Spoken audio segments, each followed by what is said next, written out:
Hello friend, इस video में मैं आपको बताऊंगा तो लगातार अपर सर्किट छू रहा है देखेंगे। और सुजलॉन एनर्जी के बारे में इसमें बात की गई है और देखेंगे अपर सर्किट तो छू ही रहा है। और ये लगभग देखेंगे तो ये स्टॉक कुछ दिन पहले कोविड के पहले लगभग मान के चलिए 2 रुपये का था। अभी आप देखेंगे तो लगभग 80 के पास में पहुँच गया है, तो काफ़ी ज़्यादा रिटर्न इसने दिया है। तो इसको लेके बात की गई है और इसका मार्केट कैप जो होता है, मार्केट कैप 1 लाख करोड़ रुपए पहुंच गया है। और कहां तक जा सकती है इसकी कीमत, इसको भी लेके बात की गई है। तो इस कंपनी के बारे में बहुत सारी चीज़ें बताई गई है और अभी क्यों अपर सर्किट मार रहा है, ये सब भी बातें की गई है। तो टोटल चीज़ें बात की गई है।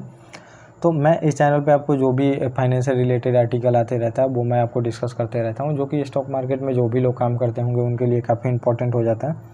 तो आप लोग इस चैनल पे बने रह सकते हैं और चैनल को सब्सक्राइब करके रखिए, ताकि कोई भी फाइनेंशियल रिलेटेड आर्टिकल अगर आता है तो आप लोगों को पहले पता चल सके और आप उसका प्रॉफिट ले सके। क्योंकि मार्केट जो है, मैंने पहले भी बताया आपको, सेंटीमेंट और दूसरा आप देखेंगे तो न्यूज़ बेस्ड, दो ही को फॉलो करती है। सेंटीमेंट जिधर बना रहता है मार्केट उधर ही जाती है, और दूसरा है कि न्यूज़ को बहुत ज़्यादा मार्केट फॉलो करती है। न्यूज़ के अनुसार ही स्टॉक भागते रहते हैं। अगर न्यूज़ को ही आप फॉलो करते हैं तो आप अच्छा खासा रिटर्न बना सकते हैं।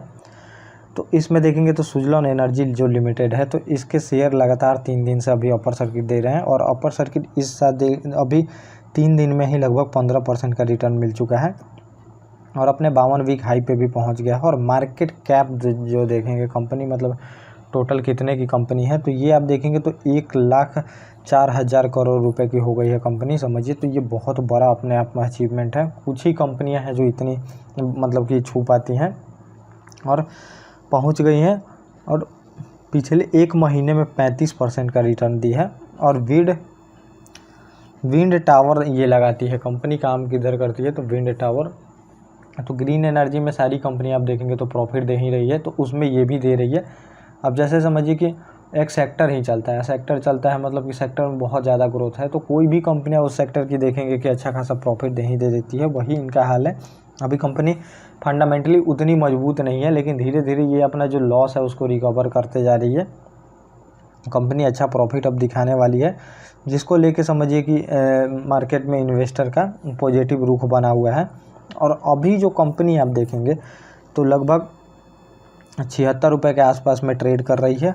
और ये अभी देखेंगे तो अपर सर्किट छूना क्यों शुरू करती है, तो रोनम जो आप देखेंगे, रेनम जो है, रेनम एनर्जी सर्विसेज, इसका 76% हिस्सेदारी खरीदने का इसने बोला है। 660 करोड़ रुपए की हिस्सेदारी खरीदने की घोषणा की है, जिसके वजह से आप देखेंगे कंपनी में अपर सर्किट लगते जा रही है।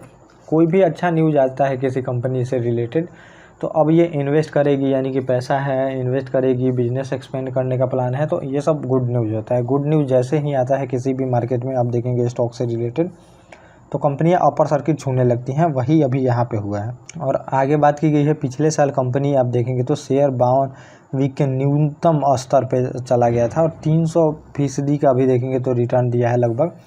तो शेयर का आप देखेंगे तो करेक्शन हुआ है। एक तो 20 के बाद देखेंगे करेक्शन हुआ था, 20 पे जब कंपनी पहुंची थी, फिर 40-45 के आसपास पहुंची थी तब करेक्शन हुआ था। उसके बाद आप देखेंगे 50 जैसे पार करती है, 60 सा, उसके बाद से कंपनी ऊपर जाते दिख रही है। तो कंपनी कभी भी स्टे करती है। मैंने बोला है कि कंपनी जो रहती है कुछ दिन स्टे करती है इस रेंज में, फिर ऊपर अपना ब्रेकआउट देती है, फिर चलना शुरू करती है, फिर स्टे करती है, फिर ब्रेकआउट देके ऐसे कंपनियां चलते रहती हैं।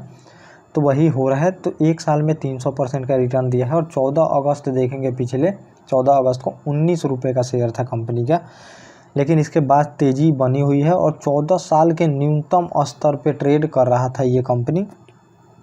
तो लगभग 3 साल में आप देखेंगे तो 1000% का रिटर्न दी है, कि बहुत बड़ा रिटर्न है। समझिए 3 साल में 1000% का। और ब्रोकरेज फर्म जो मैंने बताया आपको, तो अब ब्रोकरेज फर्म रेटिंग देते रहती हैं या फिर कंपनी का टारगेट डिसाइड करती हैं। तो मॉर्गन जो स्टैनली है, तो ये देखेंगे बहुत सारा बताते रहता है शेयर के बारे में। तो सुजलॉन एनर्जी को ओवरवेट बताया है, मतलब कि अभी बहुत ज़्यादा चल चुकी है कंपनी। और ये कंपनी आप देखेंगे तो 4 रुपये मतलब कि 73 रुपये के 74 रुपये का इन्होंने टारगेट प्राइस बताया है, यहाँ तक कंपनी आएगी। और सुजलॉन एनर्जी को आप देखेंगे तो कवर करने वाली 5 एनालिस्ट में से समझिए 3 ने बताया है कि ख़रीदना चाहिए और 2 ने आपको बताया है कि होल्ड करना चाहिए। तो पॉजिटिव भी बना हुआ है। 5 में से 2 बोल रहे हैं कि होल्ड करना चाहिए जो पहले से ले रखे हैं, और अभी 3 बता रहे हैं कि आपको ख़रीदना चाहिए, तो मतलब पॉजिटिव इसमें बना हुआ है, ये आपको देखने को मिल रहा है। और फिर देखेंगे कि क्यों बढ़ रहा है, तो शेयर जो है ये क्यों बढ़ रहा है। सुजलॉन एनर्जी 2005 में ये लिस्टेड हुई थी और लगभग 500 रुपये पे ये लिस्टेड हुई थी, जो कि देखेंगे कि सबसे निचले स्तर पे आ गई थी 2019 में। 2 रुपये का शेयर आ गया था, तो समझिए 500 से 200 रुपये आ गया था। लेकिन पिछले साल इसमें अच्छी वापसी की और अब देखेंगे कि तेज़ी बनी हुई है और म्यूचुअल फंड ने इसमें अभी इन्वेस्ट किया है, इसलिए भी आप देखेंगे तो कंपनी ऊपर जा रही है। तो म्यूचुअल फंड वाले जो इन्वेस्ट करते हैं तो काफ़ी स्टडी करके करते हैं, तो म्यूचुअल फंड ने काफ़ी अच्छा खासा इन्वेस्टमेंट किया है और लगभग देखेंगे तो 21,000 करोड़ की खरीदारी इसमें हुई है। मतलब 21,000 नहीं, 2100 करोड़ की खरीदारी हुई है, तो ये बहुत बड़ा खरीदारी है इसीलिए। और ग्रीन एनर्जी में देखेंगे तो सरकार का बहुत ज़्यादा टारगेट है और ग्रीन एनर्जी तरफ बढ़ना भी है। पेरिस समझौता, अब क्लाइमेट चेंज की वजह से, इन सब की वजह से तो ग्रीन एनर्जी से रिलेटेड सभी कंपनियां भाग रही हैं, तो ये भी कंपनी आपको भागते दिखेंगी। और रिन्यूएबल एनर्जी के सेक्टर में निवेश की दिलचस्पी बनी हुई है, जिसके वजह से आप देखेंगे कि ये भी कंपनी उसमें भाग रही है। जो मैंने बताया, कोई सेक्टर ही भागता है तो सेक्टर अभी ग्रोथ करता है तो बाकी जो कंपनियां होती हैं वो भी अच्छा खासा ग्रोथ दे ही देती हैं। तो ये पूरा माजरा है जिसके वजह से देखेंगे कि सुजलॉन एनर्जी बढ़ते जा रही है। तो आप लोग इन्वेस्ट कर सकते हैं, डरने की बात नहीं है, इन्वेस्ट करिए। और बाकी आप लोग स्टॉप लॉस एक रखा करिए। टेक्निकल एनालिसिस सबसे बेस्ट होता है, आप मानिए बेस्ट है, और टेक्निकल एनालिसिस पे भी आप ले सकते हैं। तो आप पूछ सकते हैं मेरे से, डीएम करिएगा आप पर्सनली, तो मैं आपको बताऊंगा कि कहाँ पे इसका टारगेट बन रहा है, कौन सा स्टॉप लॉस बन रहा है। तो ये पूरा टॉपिक था जो मैंने आपको बताया। ओके गाइस, थैंक यू, और अब हम मिलेंगे अपने नेक्स्ट टॉपिक।